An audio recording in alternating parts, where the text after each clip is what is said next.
Please ask your question. Hare Krishna Prabhu, Dandavat Pranam. In Brihad Bhagavatamrita, we read about Vasishta, Gautama, all the rishis. I understand them to be Brahma rishis. They are trying for dharma, artha, kama, moksha. So even those Brahma rishis, do we understand that they tried for dharma, artha also? So if it is so, is artha means different to different people, or how do we understand artha part when these Brahma rishis seeking that, and eventually they got bhakti? But how do we understand that artha part, Prabhu? Well, artha part is there. You see in many places in scriptures, like Dronacharya. He didn't have any money, didn't have any artha. Therefore, he went to Drupad. And it was only because of artha the enmity arose between Drupad and Dronacharya. Right? Because Dronacharya went to remind Drupad that you have promised that you will give me half of your kingdom. He didn't really claim for the kingdom, but he just went to remind him because he was lacking in artha, didn't had financial well-being. His wife, Kripi, she used to feed the son Ashwathama the rice water. When he would ask for milk, she would actually feed him rice water, saying that this is milk. So artha is actually significant in the household life. Even we see, the 12th canto of Bhagavatam, you'll see that Takshaka, he diverted Kashyapa Muni. So Kashyapa Muni was there, he was going there to protect Parishit Maharaj. That as soon as Takshaka bites him, he will neutralize, because Kashyapa Muni is very expert at neutralizing the poison of all kinds of snakes. So he was going for protecting the, Parishit Maharaj. But Takshaka gave him bribe, gave him a lot of money and diverted him away from Parishit Maharaj.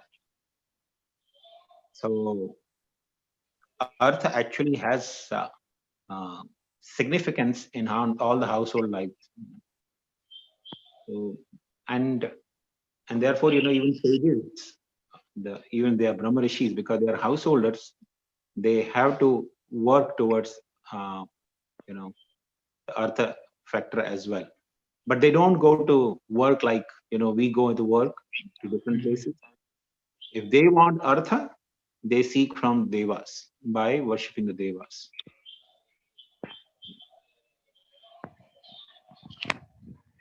Thank you very much, Prabhu. Thank you very much. Hare Krishna. Thank you. And request you to post, please, a summary of question, because it will be helpful to put it in YouTube recording as a description. So, yeah. Shirsha Mataji, please ask your question.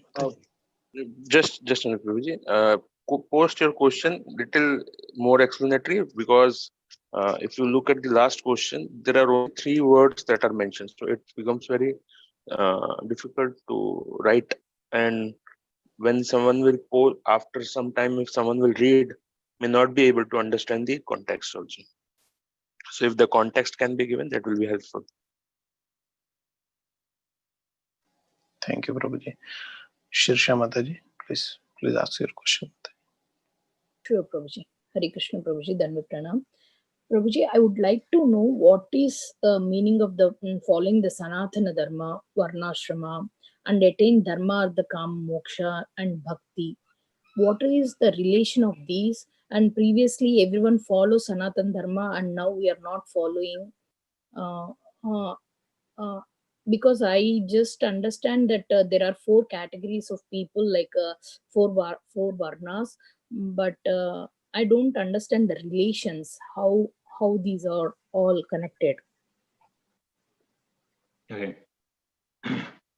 So the Varna and Ashram is a system, administrative system. One second.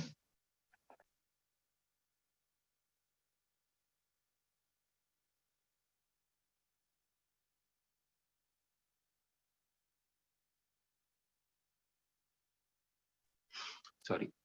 So the Varnashram system is actually a scientific division of the society for the very efficient functioning of the society. You know, say, for example, the 4 Varnas are Brahmana, Kshatriya, Vaishya, Shudra, and 4 ashramas are Brahmachari, Grihastha, Vanaprastha, and Sannyasi. So Vishnu Puran says, Varnashrama Acharavata, Purushena Parapuma, Vishnu Aradhate. The purpose of Varnashram is mainly to efficiently worship Vishnu. You see, everybody wants efficiency, right? In workplace, people demand efficiency. At our home, we want efficient, and energy efficient gadgets. Everything we want to be efficient. So this Varnashram is actually a very efficient system to worship Vishnu or Krishna. And how it is efficient? Because the society is divided for the purpose of administration and for the purpose of spiritual upliftment. So administrative purpose, for example, there are Brahmanas who mainly dedicate their life to study the scriptures, and by studying scriptures, by getting the wisdom from the scriptures, they're supposed to give that wisdom and guide Kshatriyas who are administrators. So administrators are never independent. They are the efficient administrators who execute the administration under the guidance of Brahmanas. And Brahmanas are guided by scriptures. So Kshatriyas are also guided by scriptures through Brahmanas. And Vaishyas and Shudras, they simply, Vaishyas, they do all the business and provide all the necessities of society.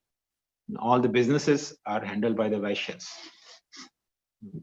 So whether you say, producing house, producing grains, producing clothing, everything that needs to be produced, including banking, is the job of Vaishyas.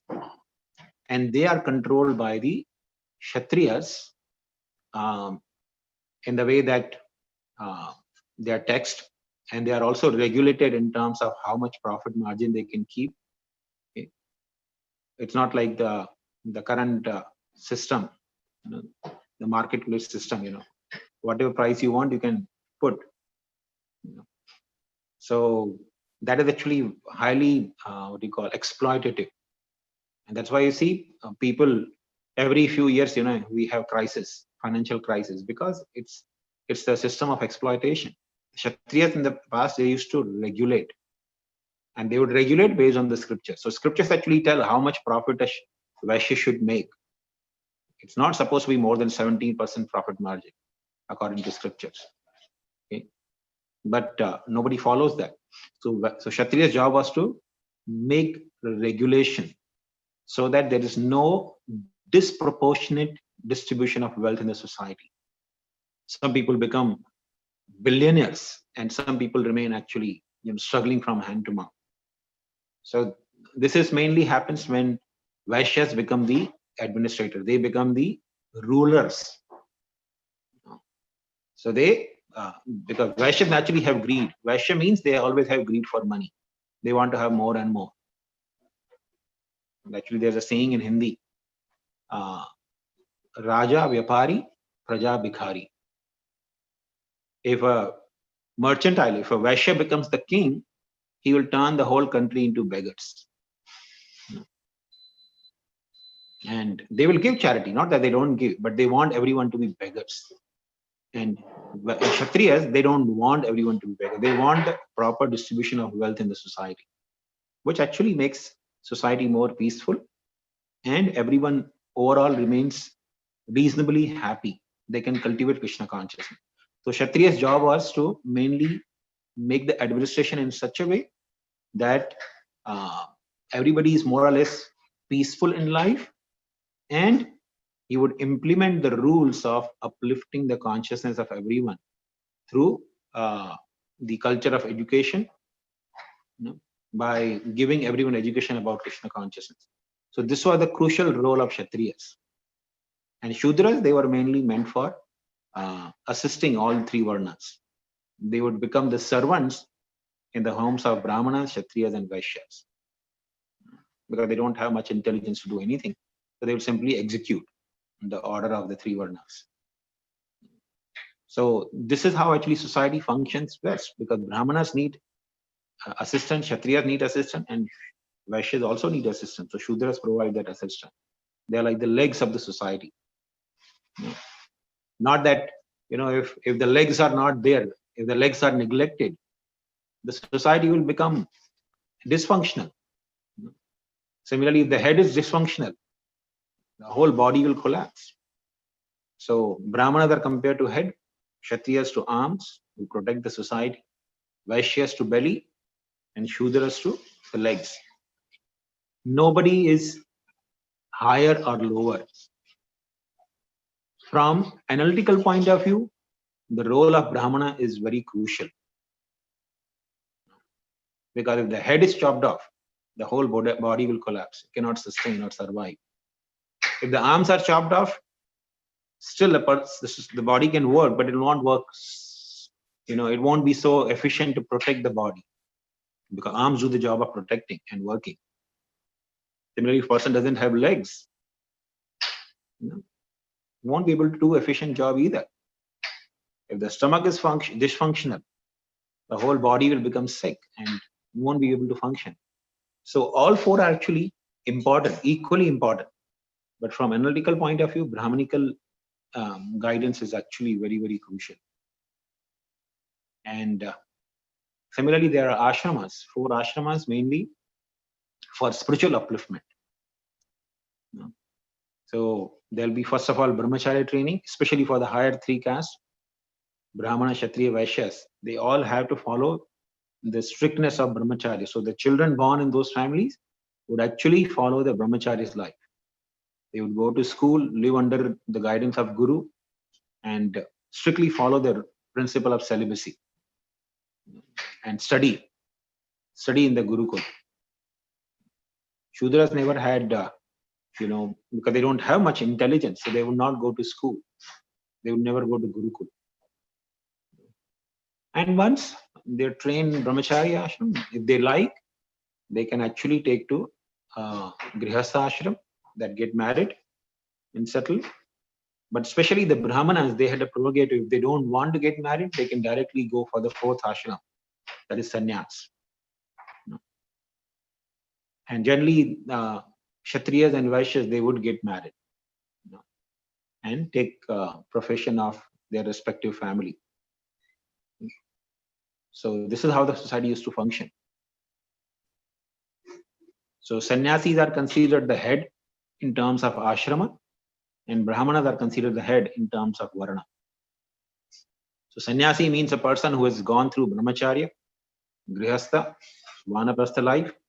So therefore, because he's a sannyasi, he has experienced all the phases of life, and he can guide the society.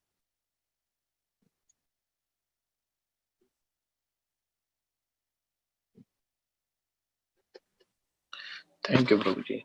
Prabhuji, I want to ask, Prabhuji, sorry, what are these Ardha Kama Moksha and Bhakti while they are doing these Varnashrama, and they'll get these Ardha Kama Moksha? How can we relate these? So generally in Varnashram Dharma, everybody will follow their dharma. Everybody has their prescribed duty, which is called dharma. So Brahmanas prescribed duty, as Krishna says in Bhagavad Gita, Pathan, Pathan, Yajan, Yajan, Dan, Parigraha. They are the dharma of a Brahmana. This prescribed duty of Brahmana. So Pathan, he studies the scriptures. Pathan, he makes others study the scripture. He teaches others. Yajan, he worships. Yajan, he makes others worship also the Lord. Okay. So these are the activities of Brahmana. Similarly, Kshatriya has some activities. Brahmana, Kshatriya, Vaishya, Shudra, they all have their prescribed duties. When they follow those duties, that is called dharma. So when a person sincerely and properly follows dharma, natural result of dharma is artha will come. The well-being, financial well-being, and all the necessities of life will be provided. Artha doesn't mean only money, but artha means the well-being provided. It's actually very interesting. Nowadays, people think if I don't follow dharma, still I'm getting artha. That's not artha.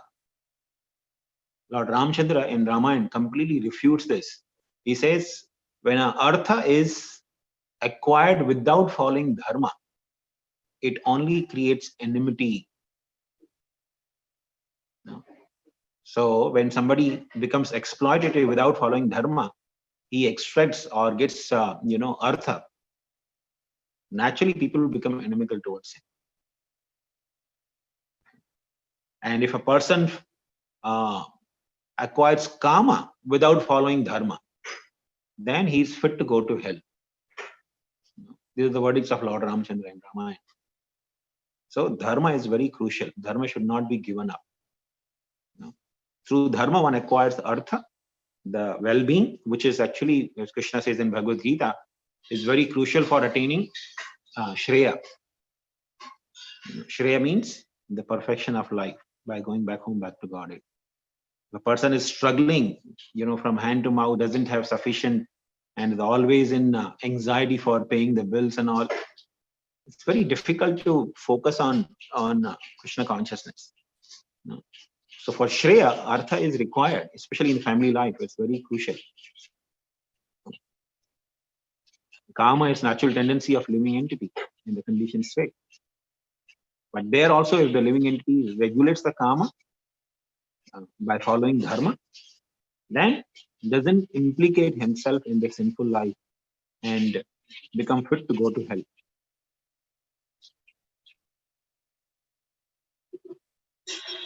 And especially in our Krishna consciousness movement, if we simply practice Krishna consciousness, as Prabhupada has taught, by following the 4 regular principles, chanting Hare Krishna, worshipping deity at home, and reading Srimad Bhagavatam and Bhagavad Gita, we are actually following Varnashram properly. Prabhupada has actually created Varnashram, but the special prerogative of Varnashram is the society must be guided by sannyasis and brahmanas. From ashrama perspective, a sannyasi should be guiding, and from varna perspective, brahmana should be guiding. And because the brahmanical guidance is lacking, therefore we see the society is actually in chaos. Because nobody follows dharma.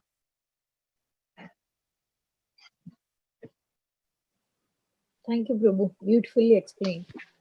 Actually, we can go on and on because this topic is so elaborate. But just to give, 1 or 2 more examples. For example, the Brahmanas, they used to be learned in the Vedic science. So for a Kshatriya, for example, in order to be able to protect society, he needs to be trained in military art. So Brahmanas used to be learned in military art. They would never fight generally, but they would train the Kshatriyas in the military art. So military art doesn't mean only weapons. Military art has a lot to learn. Military art means, first of all, the person should be courageous. So Brahmana would train the Kshatriya that you are not this body or spirit soul. You are going to die anyway. It's a glorious death if you die on the battlefield for a Kshatriya. So never ever turn your back on the battlefield. First, they will actually train them in the philosophy.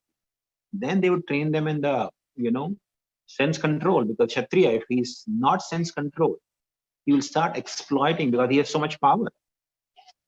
Kshatriya having power and, uncontrolled in sense restriction, like Ravana, he would go wherever you'd see some beautiful woman, you just kidnap. Thousands and thousands of beautiful women he kidnapped from all over the creation because he had power. So Brahmana would train the Kshatriya to be in sense control. Military art doesn't mean only throwing weapons or having some control of weapons. So Brahmanas used to teach this. Similarly, military formation, there are different views. Like we see Chakra view, which was formed by Dronacharya. So that was actually a military formation, which was trained by Brahmanas to Kshatriyas. Because formation race plays a very crucial role in the battlefield. It actually entails victory or defeat on the appropriate side.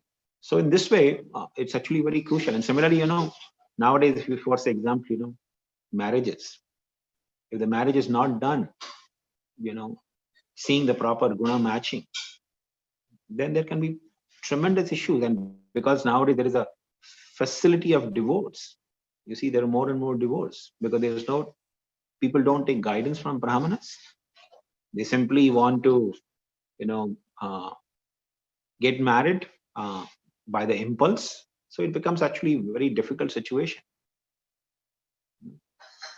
Later on, they have to actually, separate in a very bitter way.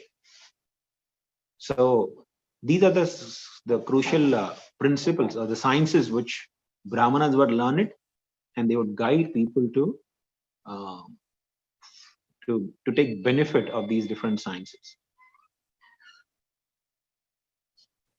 So Prabhuji, all the brahmanas were learned from scriptures only or from previous acharyas? How should we take if you talk about science of the One life? never learns the scriptures without the help of previous acharyas in any field. Whether one wants to learn Ayurveda, one wants to learn Dhanurveda, one wants to learn Jyotish Shastra, one wants to learn Vastu Shastra. In any field, you cannot learn it without the help of previous acharyas. You have to have help of the previous acharyas. And previous acharya means there will be learned teachers in that particular field. Like Parashar Muni is considered very learned in Jyotish Shastra. So modern astrology, all the astrologers modern times, they mostly follow two rishis, Parashar or Bhrigu. So in any field, you need to have the guidance of an acharya.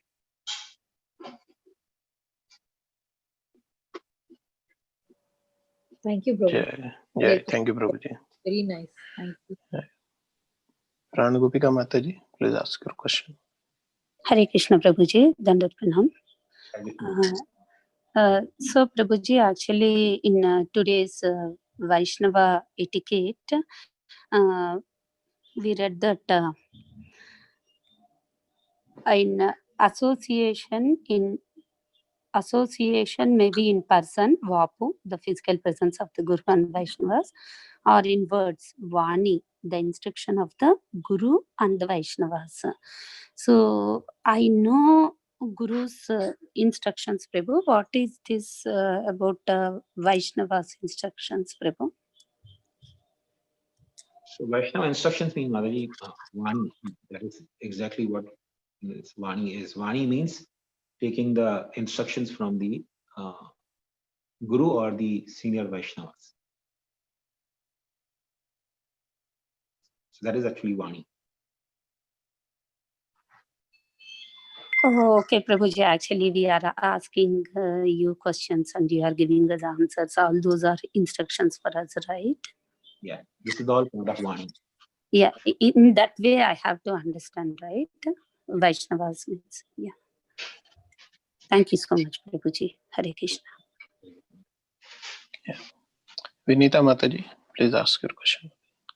Yeah, okay, thank you, Prabhuji. I'm sorry to say that I did not wrote any context because my question seems some funny. Maybe it will be, but I have that I'm very curious to know the such things. Because Hare Krishna Prabhuji, Dandat Pranam. Prabhuji, in material world, when a child or a grown child, whoever made their parents, mother or father after a long time, it become a memorable moment if they meet after a long time. So I just want to know, after leaving this material world, suppose if any soul go to Krishna Loka, how they will meet and greet each other and what will be their feelings? Maybe it seems some funny, but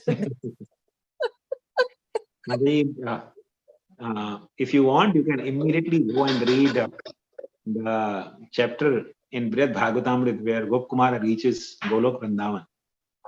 The meeting with Krishna, the description is there actually. So okay, can you share? We are reading Brihad Bhagavatamrita, right? So when Gopkumara reaches Golok Vrindavan, and as soon as Krishna sees, Krishna was surrounded by his friends, you know. So as soon as Krishna sees, and all the cowherd boys, they see this new boy has come, they don't recognize him. But Krishna recognized him. So Krishna says, "Oh, my dear friend, I was missing you so much. It has been such a long time I'm seeing you after." No. And Krishna ran, leaving all other friends. He ran to Gopkumar, and Gopkumar actually ran to Krishna, and they embraced each other. And Krishna was shedding tears. Gopkumar's whole body was soaked with tears, and Gopkumar was shedding tears, and Krishna's whole body was soaked with tears. So much tears they had. And after embracing, Krishna actually felt unconscious. In happiness, he actually felt unconscious. So all the boys, you know, the cowherd boys, they became worried. Oh, Krishna has fallen unconscious. And Yashoda Mai came there. And she thought, maybe this boy, the demon or something like that. You know, my son has become unconscious by just coming in contact with him, because she heard from the boys, Krishna embraced this boy and he fell unconscious. So first she thought, you know, Yashoda Mai as a mother, she's always afraid of demons, you know. Though there are no demons in Golok Vrindavan, but that's a consciousness she has. You know, whenever they come to the material world, they have this experience. So Mother Yashoda is always afraid of demons. So, but you know, then Krishna comes to consciousness and he introduces Gopkumar as one of the relatives of, I believe, Madhumangal. He says the relative of Madhumangal. So Krishna actually becomes, it is actually a memorable experience. It becomes such a memorable experience which will eternally be in our consciousness. I mean, when people meet here in this world after long separation, usually don't see them shedding tears, right? But Krishna and Gopkumar, they were shedding so much tears. Here people shed tears in the association most of the time. Thank you, Prabhuji. Eh, So wonderful. Thank you, Speechless. Joshua. Really. Manjari Gopika Mataji, please ask your question. Hare Krishna, Prabhuji, Dandavat Pranam. Prabhuji, it's, I have the question. I got this question, but I couldn't explain. So, are devotees allowed to keep pets? And then, is there any way, like anywhere mentioned in Shastra? Is there any reference or? Well, you know, depends on what kind of pet you're talking about. Keeping a pet bird still acceptable, but you are only if you have lawn or, you know, place to keep outside the home. You never keep the pets inside the home. Definitely dog and cats are not the pets one should be keeping in the home, especially not acceptable in Vaishnava lifestyle, because dogs are considered unclean, and cats, especially for the cats, it is said every hair the cat drops in your home, for those many lifetime one has to, you know, spend in you know, hellish suffering. So keeping cats and dogs is actually unacceptable in Vaishnava traditions or in the Vedic culture. They would never allow the dogs to come inside the home. So if you don't have the pets, I'll say the best thing is try to avoid, because that's the common pets people keep here in cats and dogs, you know, at home, which is not really very good from cleanliness point of view.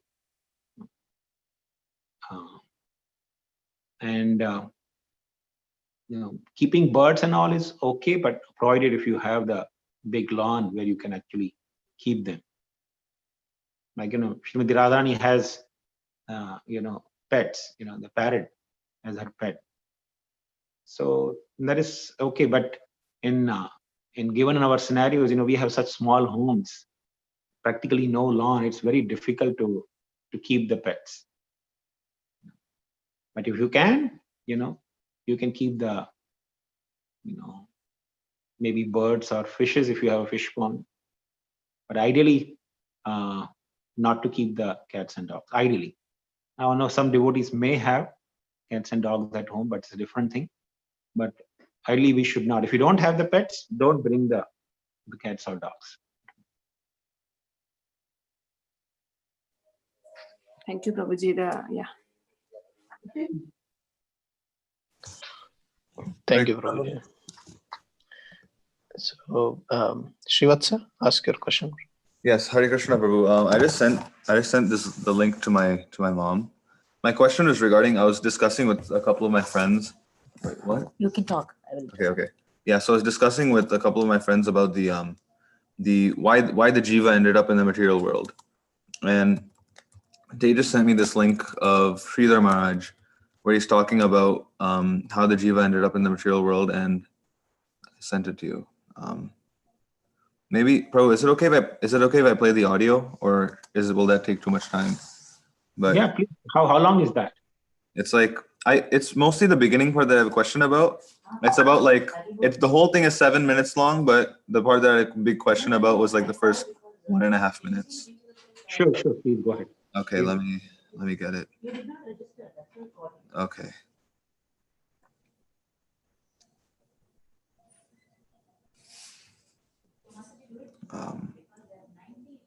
Okay.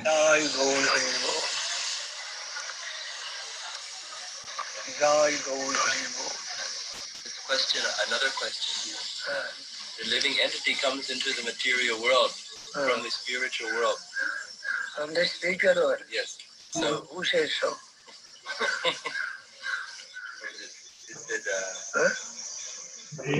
The living entity gives up the service of difficult point.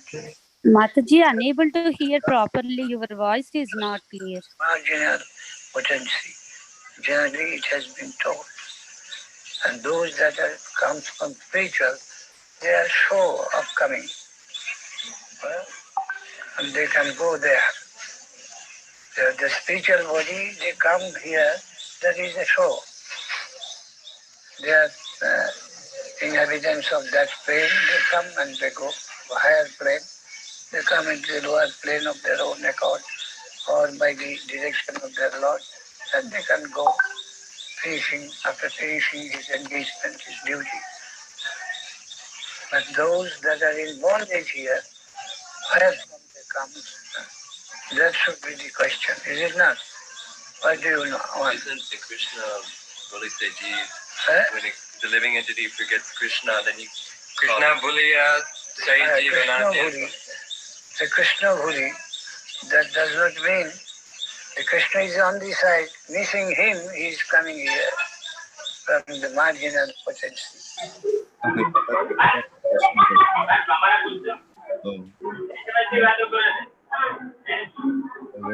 Prabhu, can you hear me? So what's your question, Prabhu? Yeah, my question was, so I had this big question about, so Krishna himself says in Bhagavad Gita, someone who has attained my abode, he never falls back down. So I always had this question of saying, like, how did I end up in this material world if I'm from the spiritual world? So then Maharaj is saying here that we're actually from the Tadasya Shakti, like we're part of the marginal potency of the Lord, and forgetting Krishna, we made the personal choice of entering into the material world. Maharaj was mentioning how like the real question is, where do we come from? And then that's when like it makes sense to me about how like forgetting Krishna, I entered into this material world because I thought that I am the enjoyer when I'm not. Jiva is not the enjoyer, Krishna is. But at the same time, my question is, how do I have an eternal role in Krishna's pastimes at the same time? Because it's eternal. Eternal means like always. So if I have an eternal role in Krishna's pastimes, how do I have an eternal role in Krishna's pastimes while at the same time I didn't necessarily fall from the spiritual world because I wasn't necessarily in the spiritual world? It's a little like confusing. Well, Srila Prabhupada in this regard gave a couple of, nice reply. So I'll just try to summarize that. One thing Prabhupada said, we should not be too much worried about where we came from, how we came to material world, because right now we are diseased. A diseased person's first and foremost priority should be to cure the disease, right? I remember in 90s, 95 actually, when I was living in Chabari temple, I was very sick. For a few months, continuously I was sick. And when I was sick, continuously falling sick, with malaria, my first and foremost priority was how can I get rid of this sickness? Just imagine if you have fever for a few months, it's a very troublesome situation. So my whole idea was how can I get rid of that sickness? I never thought of, how I got this so sick. And that thought never came into my mind. The whole idea was how can I get cured? So similarly, Prabhupada says, right now we are sick. In the material world means we are actually sick. Our first and foremost idea should be how we can get cured. When you get cured, then you can start analyzing how actually I felt sick.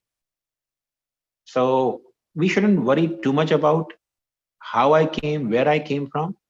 Know one thing, we are eternally part of Krishna, so we are always were with Krishna, but somehow that we came to this world. Okay. Now, coming to another explanation, Prabhupada explained that yes, we are actually eternally part and parcel of Krishna. So we were with Krishna at some point of time.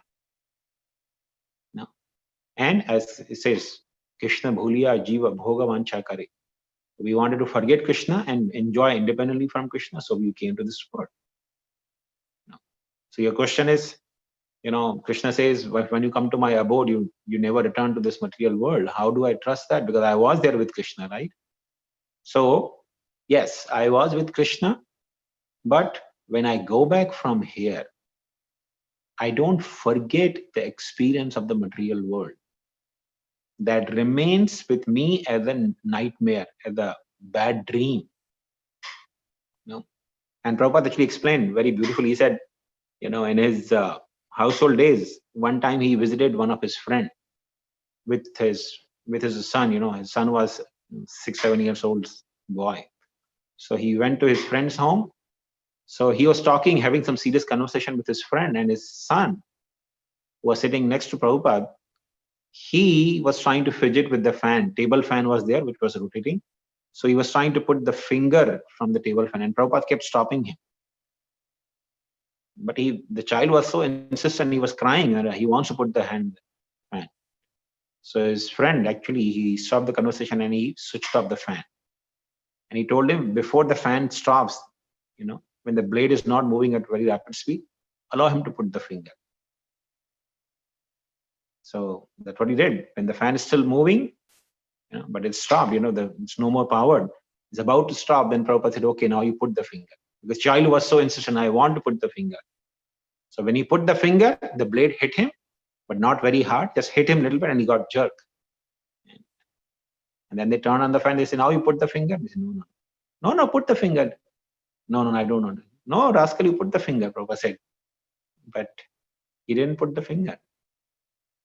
So Prabhupada is giving example that similarly, when we go back to the spiritual world, we will remember this experience. Because when we wanted to come to this world, Krishna said, no, don't do it. You'll not be happy. But we said, no, I want to do it. I want to experience. So this experience would be like a nightmare, like a bad dream we will remember. And then we will never ever desire to come back to this world. So when Krishna says, Yad gatva ananivartante, once we go back to Krishna's abode, we will never come back. We have to have faith in Krishna's words. I hope that answers your question, Prabhu.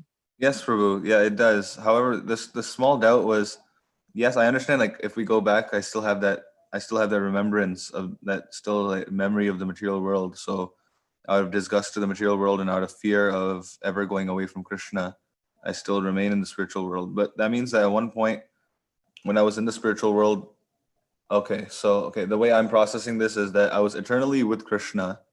So I never really had a memory of any material world or anything at that point. Yes. Okay. Okay. Do the acharyas talk about this in any way, like the previous acharyas? Yes, we have talked about it, but Prabhupada didn't really emphasize too much. He said, Prabhupada gave a beautiful example. He said, you are sick, you go back and you find yourself. How Okay. you came here. Okay. It makes good sense, right? Sorry, Prabhu? Prabhupada said, you go back to spiritual world and find yourself. Yeah. Yeah. Okay, thank you, Prabhu. Really. And there is a incident also mentioned, Prabhuji, right, in Shastras. Vrinda Devi's incidents is there, right? And how they came from. But that is the occasional. It doesn't happen that the living entity falls down because he wanted to enjoy separately from Krishna. That's a different instance altogether. That's actually a pastime of the Lord. Lord wants to arrange the pastimes for his devotees, along with him. So that's why, Jai Vijay or the associates of Krishna, they cursing each other and coming to the material world is just occasional to assist Krishna's pastime. That's not that they desire that I want to go and enjoy the material world separate from Krishna. Not like that. Yeah. But probably in audio clip, I heard that someone mentioned that Krishna bhuliya jiva bhagwancha kare. So that is one of the reason mentioned that that is fall down from Goloka. But Maharaj, I think, didn't approve that thing. In the audio clip, I heard that that Actually, was. I had difficulty in following the audio clip. Oh no, Prabhu. The audio clip, someone told Maharaj like, he gave this reason saying like, oh, out of a desire to enjoy on your own, we fell from the spiritual world. And Maharaj said, I mean, that's true. I think the verse says, out of forgetting Krishna, we fell, right? I think that's what the verse says. Yeah, Krishna bhuliya jiva. Yeah. So Maharaj was saying, yes, we forgot about Krishna. So because we were part of the marginal potency of the Lord, we have the choice of being in the inferior or superior energy. And because we forgot about Krishna, we decided to be part of the inferior energy. And because if we remembered Krishna, we'd obviously, like any sane person, would go to the superior energy. That's the point Maharaj was making. Yeah. Sure. Thank you, Prabhuji. Prabhuji, do we have time to take more questions now, or like we have two questions? We can. Oh, okay.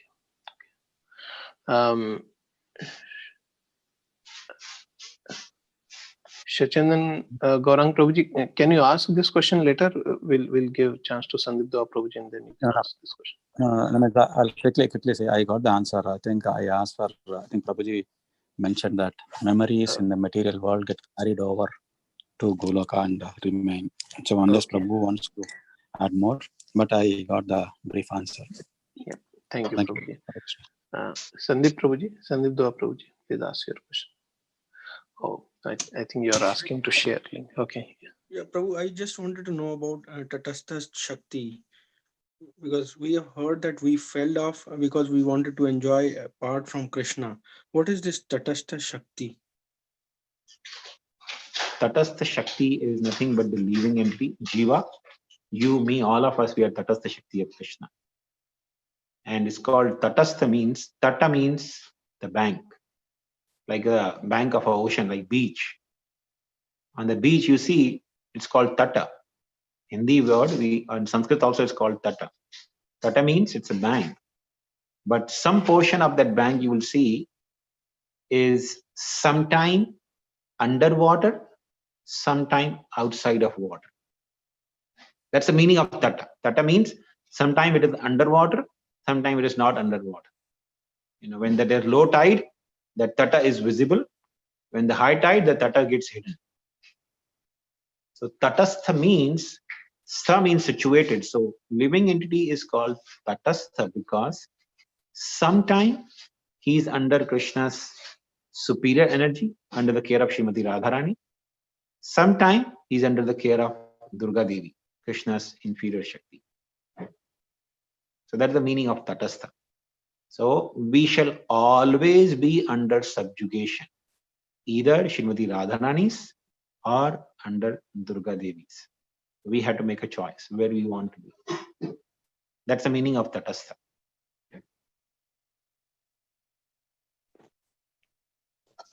Okay. But because of that Shakti we are here, I could not relate to that. No, because of what? Actually, in Srivatsa's message, it said that we are here because of Tatastha Shakti. No, no, we are not here because of Tatastha Shakti. We are here. We are Tatastha Shakti. Not that we are here because we are Tatastha Shakti. Sometimes we are under Krishna's superior energy. Sometimes we are under Krishna's inferior energy. There is no question of we coming under Tatastha. We are Tatastha Shakti. So you, me, all of us, we are Tatastha.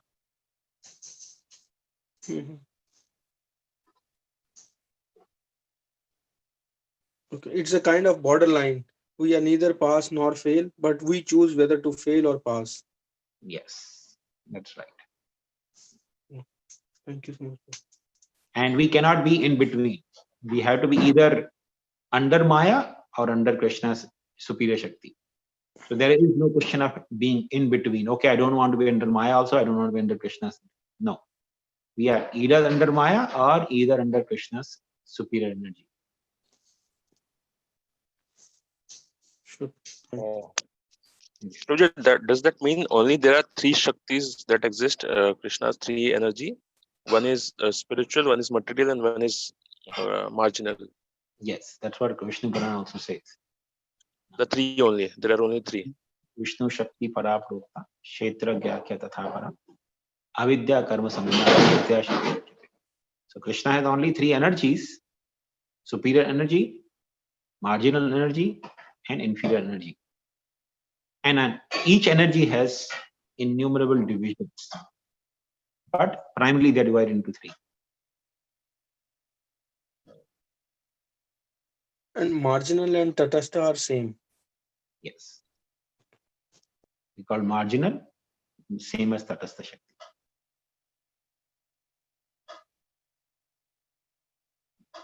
Thank you so much for that. No. Jai. Okay, if no more questions, then can we stop today's call, Prabhuji? Thank you very much. Thanks everyone for joining. Vancha kalpatarubhyasya kripa sindhubhya eva cha patitanam pavanebhyo vaishnavebhyo namo namaha. Jai Shri Prabhupada Ki Jai.